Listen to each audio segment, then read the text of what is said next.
Hello बच्चों, नमस्कार। आज हम व्याकरण शिक्षण की जो पाठ योजना बना रहे थे उसमें नेक्स्ट पेज पर चलते हैं। और उससे आगे अब तक हमने जो क्या थे शिक्षण उद्देश्य और अपेक्षित व्यवहारगत परिवर्तन कर लिया था। विधि प्रविधि हमने कर ली है।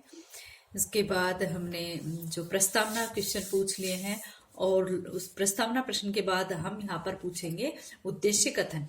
उद्देश्य कथन क्या? तो उद्देश्य कथन किस तरह से बोलोगे? अच्छा बच्चों, आज हम कक्ष में गुण संधि के बारे में विस्तार पूर्वक अध्ययन करेंगे। अगर हमारा टॉपिक गुण संधि चल रहा है तो हम गुण संधि के बारे में विस्तार पूर्वक अध्ययन करेंगे। और अगर हमें संज्ञा सर्वनाम विशेषण में से कुछ पढ़ाना है तो हम उसके बारे में कहेंगे कि इनके बारे में हम विस्तार पूर्वक अध्ययन करेंगे। अच्छा बच्चों, आज हम कक्ष में विशेषण के बारे में विस्तार पूर्वक अध्ययन करेंगे। इस तरह से बोलो। नेक्स्ट जब आता है प्रस्तुतिकरण। उद्देश्य कथन के बाद क्या होता है? प्रस्तुतिकरण। और प्रस्तुतिकरण में उसी प्रकार से 3 कॉलम हमने बांट लिए हैं। पहला उद्देश्य कथन, दूसरा छात्र अध्यापिका की क्रिया और लास्ट है छात्र क्रिया। 3 कॉलम होंगे।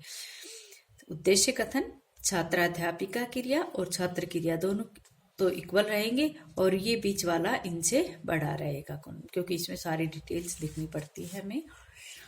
अब ज्ञानात्मक सबसे पहला अपना उद्देश्य कथन आएगा। उद्देश्य कथन आएगा ज्ञानात्मक में यहाँ पर हम करेंगे कि भाषा तत्वों के अंतर्गत संधि युक्त शब्दों का ज्ञान कराना। ज्ञानात्मक क्या होगा कि भाषा तत्वों के अंतर्गत संधि युक्त शब्दों का ज्ञान कराना। अगर यहाँ पर सर्वनाम होता तो हम सर्वनाम का नाम लेते हैं। इसी प्रकार से अगर संधि का टॉपिक हम तो संधि की बातें करेंगे। ध्यान रहे बेटा, जो व्याकरण का पाठ आपको पढ़ाना है तो व्याकरण का पाठ आपको चार्ट के माध्यम से पढ़ाना होता है। ठीक है, जो शुरू में जो एग्जाम्पल होते हैं वो आप चार्ट के ऊपर लिख कर लाओगे। 4 से 5 एग्जाम्पल होंगे। अगर आपको संधि पढ़ाना है तो संधि के 4-5 उदाहरण होंगे। और अगर आप संज्ञा या सर्वनाम पढ़ाओ, जो भी टॉपिक पढ़ाओगे, आप उसके वाक्य बनाकर इस तरह से आप उनको चार्ट के ऊपर लिखकर लाओगे। और जैसे बाकी औपचारिकताएं पूरी करने के बाद, यानी कि प्रस्तावना प्रश्न पूछने के बाद, उद्देश्य कथन बोलने के बाद सीधा छात्र अध्यापिका क्या करेगी? चार्ट निकालेगी और चार्ट को साइड में लगा के ब्लैक बोर्ड के ऊपर इनको सोल्व करेगी, यानी कि श्यामपट के ऊपर इन उदाहरणों को सोल्व करेगी। ये चार्ट दिखाएगी और इसमें पहला क्वेश्चन जैसे ये दे रखा है, वाक्यों में प्रयोग करके इस तरह से आपको उदाहरण लिख के लाना है। और चार्ट में आप अगर जैसे मॉडल में बनाते हो तो वहां पर आप चित्र सहित उसको प्रदर्शित कर सकते हो। और चार्ट में यहाँ पर आप जैसे रमेश जयपुर गया है तो इसमें रमेश जो है इसको रेखांकित कर रखा है और वो आप उसके बारे में श्यामपट पर उसका सॉल्यूशन करोगे कि जो ये शब्द है रमेश जयपुर गया, तो इसमें आप पूछोगे कि रेखांकित शब्द क्या है, तो बच्चे कहेंगे रमेश। फिर इसके बारे में ही आप 3 क्वेश्चन करोगे। जैसे रेखांकित शब्द क्या है? रमेश। फिर रेखांकित शब्द का संधि विच्छेद करे तो बच्चे कहेंगे रमा प्लस ईस। फिर कहोगे कि इसमें जैसे संधि किसकी बनी हुई? आ प्लस ई से क्या बना? ए बना। इस तरह से आप इसका सॉल्यूशन करो। इसी प्रकार कल गणेश पूजा की गई तो इसमें गणेश को आप रेखांकित करोगे। फिर देवेंद्र ईमानदार लड़का है, इनके बारे में यानी कि प्रत्येक उदाहरण के बारे में आप 3 प्रश्न पूछोगे। पहला है कि रेखांकित शब्द क्या है, तो बच्चे बोलेंगे गणेश, देवेंद्र। एक वाक्य कोई बोलोगे कि कल, इसकी तरफ आप पॉइंटर से पूछोगे कि कल गणेश पूजा की गई, तो इसमें रेखांकित शब्द कौन सा है? गणेश। गणेश क्या है? संधि है, तो इसका संधि विच्छेद क्या होगा? इस तरह से आप 3 प्रश्न पूछोगे प्रत्येक उदाहरण के लिए। ठीक है, इस तरह से ग्रामर को बढ़ाना होता है। और इसका मतलब क्या है कि मैडम क्या करिए, संश्लेषण और विश्लेषण विधि के माध्यम से और चार्ट के माध्यम से अध्यापिका क्या करिए, विद्यार्थियों से प्रश्न पूछती है। तो आपको यहाँ पर छात्र अध्यापिका क्रिया में जैसे हिंदी के अन्य जो गद्य और पद में आपने यहाँ पर विषय वस्तु और मिनीचर लगाया था, इसमें आपको चार्ट का पीस बनाना है और 5 वाक्य यहाँ पर लिखकर, उदाहरण लिखकर यहाँ पर लाने हैं और इसके माध्यम से ही पढ़ाना है। डायरी में आप इस तरह से छोटा सैंपल लगा सकते हो। और जब ग्रामर की क्लास लेते हो तो वहां पर आपको बड़ा चार्ट बनाकर लाना पड़ता है, 4-5 उदाहरणों सहित और चित्र सहित। ठीक है, इस तरह के उदाहरण होने चाहिए जिसका आप अच्छे से संधि हो तो संधि के से उदाहरण हो उनको इस तरह से प्रदर्शित कर सकते हो। ठीक है, और ब्लैक बोर्ड पर उसका सॉल्यूशन करोगे। ठीक है, अब देखो यहाँ पर क्या हो गया, ये चारों पांचों उदाहरण आपने यहाँ पर चिपका दे। इस तरह से ही चार्ट जैसे आपने पीछे विषय वस्तु और मिनीचर चिपकाया था उसी तरह से आपको इसको भी चिपकाना है कि इसको आप ऐसे करके यहाँ पर और अन्य औपचारिकताएं भी लिख सको। जैसे इसमें लिख रखा है ज्ञानात्मक भाषा तत्वों के अंतर्गत संधि युक्त शब्दों का ज्ञान कराना, ये तो उद्देश्य कथन है, ये तो हमारा उद्देश्य है। लेकिन अंदर छात्र अध्यापिका क्रिया में क्या लिखोगे कि संश्लेषण व विश्लेषण के माध्यम से छात्राध्यापिका छात्रों से चार्ट के माध्यम से प्रश्न पूछेगी। ठीक है, संश्लेषण व विश्लेषण के माध्यम से छात्राध्यापिका छात्रों से चार्ट के माध्यम से प्रश्न पूछेगी। ठीक है, और यहाँ पर छात्र क्या करेंगे, छात्र प्रश्नों के उत्तर देंगे।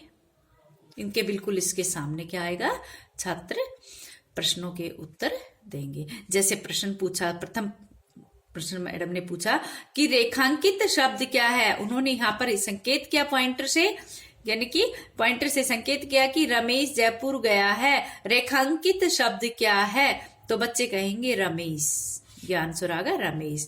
फिर कहोगे कि रेखांकित शब्द का संधि विच्छेद करो, तो कहेंगे रमा प्लस ईस, रमेश। ठीक है, फिर आ जाएगा आ प्लस ई से क्या बनता है, ए बनता है, ए बनता है, ए बनता है।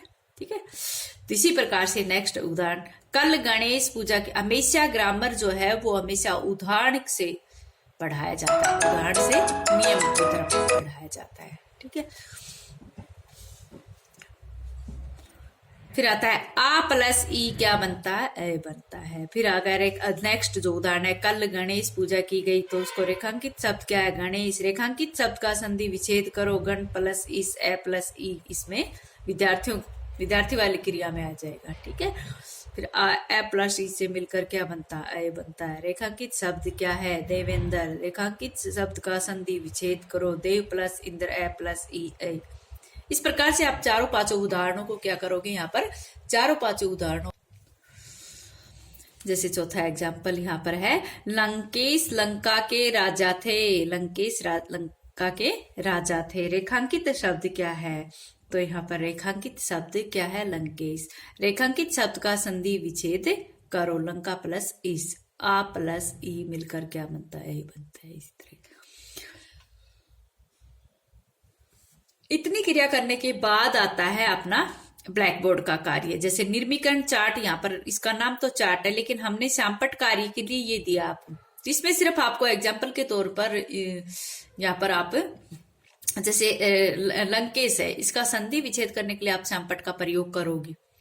लेकिन यहाँ पर नियमित रूप से जो एक पाठ योजना के अंतर्गत आपको ब्लैक बोर्ड का प्रयोग करना है वो यहाँ पर आपको करना है। ठीक है, जैसे यहाँ पर कौशलात्मक आ गया, कौशलात्मक आपका शिक्षण उद्देश्य आ गया, तो यहाँ पर हम निर्मीकरण चार्ट की जगह हमने यहाँ पर क्या प्रयोग किया है, हमने ब्लैक बोर्ड का प्रयोग किया, क्योंकि चार्ट हम वहां पर ले चुके हैं, तो इसलिए यहाँ पर हमने क्या किया, निर्मीकरण चार्ट की जगह हमने ब्लैक बोर्ड लगाया है।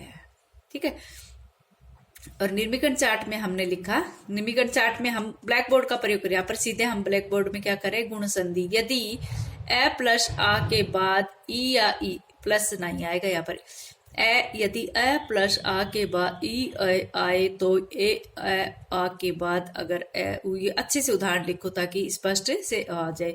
तो ये के बाद री आए तो अर हो जाता है। ये गुण संधि के उदाहरण यहाँ पर लिख रखे हैं।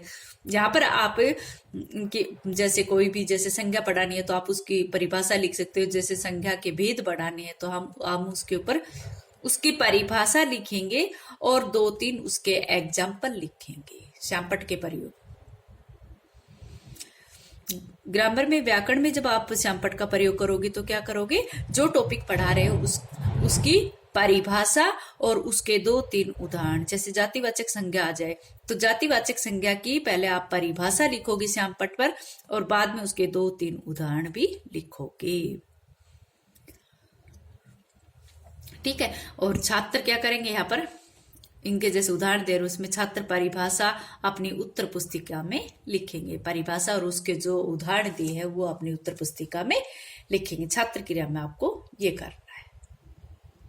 ठीक है, ये सैमपट का प्रयोग है। इसका प्रयोग इसी तरह से करना है आपको जो पढ़ाओगे।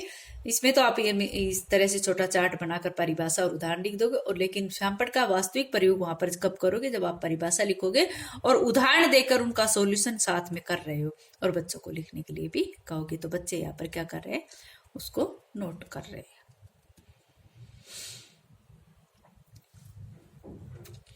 अच्छा बच्चों, आज इतना ही।